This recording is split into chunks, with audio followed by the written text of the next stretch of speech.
वापसी पुरानी हवेली की आत्मा। भाग 2। बंद दरवाजे की सरसराहट।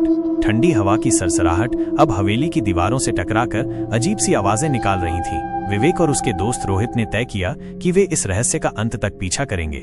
पिछली रात की घटना ने दोनों को झकझोर कर रख दिया था। आत्महत्या करने वाली लड़की की परछाई अब भी हवेली के पुराने कमरे में देखी जा रही थी। एक पुरानी डायरी। सुबह जब सूरज की किरणें हवेली के एक खिड़की से अंदर आईं, तो रोहित को एक पुरानी संदूक दिखाई दी। उसने जैसे ही उसे खोला, उसमें एक जर्जर डायरी मिली। डायरी आराध्या नाम की किसी लड़की की थी, जिसकी आत्महत्या की बात सुनकर गांव वाले कांप उठते थे। डायरी में लिखा था, वो दरवाजा कभी खोलना मत, वहाँ वो बंद है लेकिन जिंदा है। उसने मुझसे कहा था, अगर मैं हवेली छोड़ने की कोशिश करूं तो मौत मेरा इंतजार कर रही होगी। रहस्यमयी कमरा। विवेक और रोहित अब उस दरवाजे के सामने खड़े थे।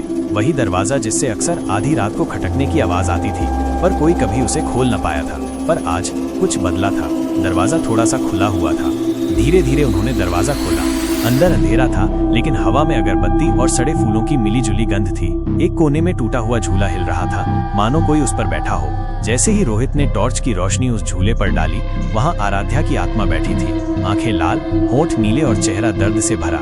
आत्मा की सच्चाई।